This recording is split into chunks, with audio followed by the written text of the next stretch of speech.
comment fonctionne le droit de l'héritage immobilier en France, quelles sont les 5 règles du droit successoral, eh bien nous allons les voir rapidement dans cette nouvelle vidéo. Bonjour à tous et bienvenue.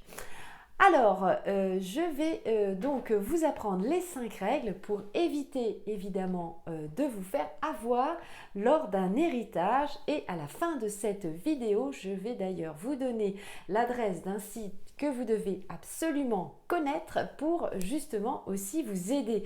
Si vous avez des questions, n'hésitez pas à me les poser dans les commentaires. Je vous y répondrai comme d'habitude avec grand plaisir. Allez, c'est parti. Donc, le droit de l'immobilier successoral en France, le droit de l'héritage, va regrouper donc 5 règles. Je vais vous les énoncer rapidement. C'est justement pour transmettre un patrimoine d'une personne qui est décédée à son ou ses héritiers. Alors, première règle, eh bien, ça va être l'ordre des héritiers, puisqu'il y a un ordre, il y en a même 4 d'ailleurs, et donc je vais vous les lister aussi, puisque ça va dépendre du lien, ce qu'on appelle de parenté avec le défunt, donc la personne qui est décédée. Donc, on y va, c'est parti, règle numéro 1.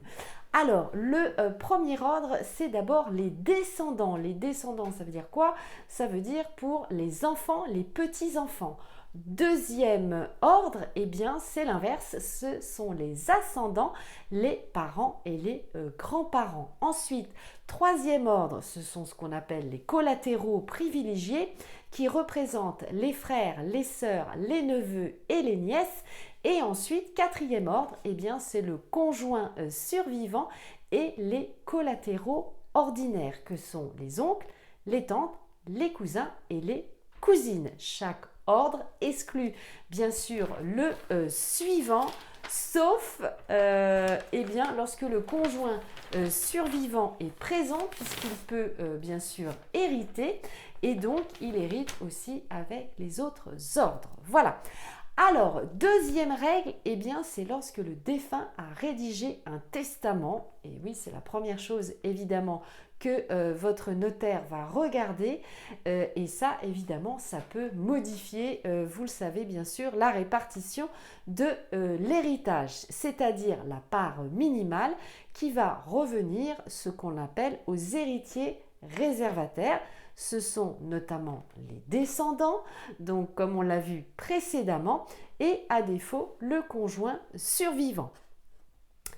Ensuite, eh bien, la troisième règle, c'est que le défunt peut avoir fait une donation de son vivant, soit à un héritier, soit à un tiers de son ou ses biens immobilier. Il doit tenir compte ce qu'on appelle des libéralités. Alors c'est quoi une libéralité? C'est un mécanisme qui permet d'assurer l'égalité justement entre les héritiers en réintégrant fictivement les donations de la masse successorale. Donc c'est votre notaire bien sûr qui va vous donner toutes les précisions dans ce cas-là. Quatrième règle, eh bien ce sont vous, donc les héritiers qui vont déclarer la succession aux impôts.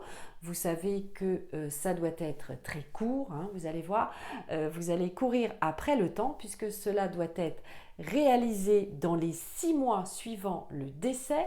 Et je vous garantis, malheureusement, ça va très vite, hein, au regard évidemment de la situation assez malheureuse dans laquelle évidemment vous vous trouvez, pour payer donc bien sûr les droits, ce qu'on appelle de succession, calculés en fonction de la valeur patrimoniale justement du patrimoine transmis. Donc vous allez recevoir par exemple plusieurs agences immobilières qui vont faire une évaluation du bien immobilier à l'instant T pour évidemment eh bien, payer ses droits.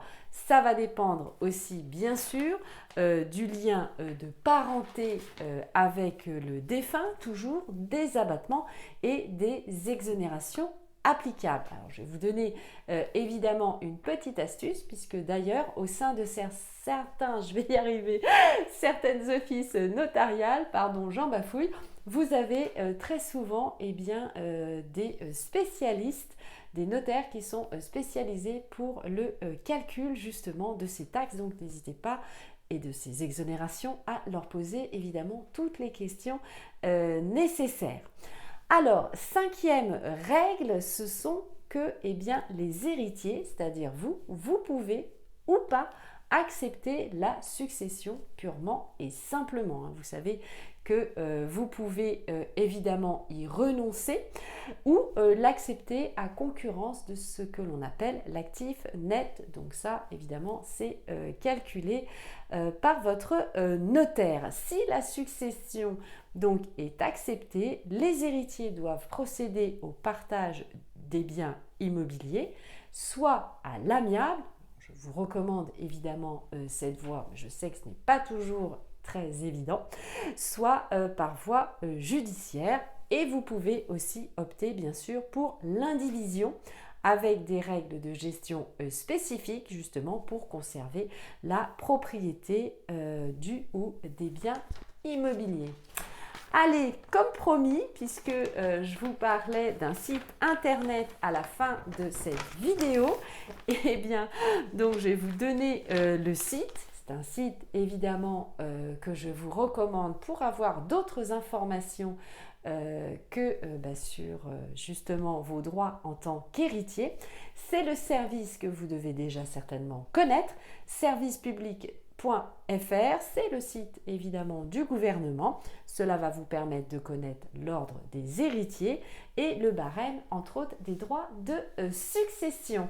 Voilà, j'espère que cette vidéo vous a plu. N'hésitez pas à vous abonner, à la liker et à la partager évidemment pour un proche ou un ami si vous pensez qu'elle est utile. Et j'attends vos commentaires bien sûr sous la vidéo si vous avez des questions. Portez-vous bien, prenez soin de vous et puis faites attention à vous, c'est le principal. Allez, ciao, bye bye, à très vite.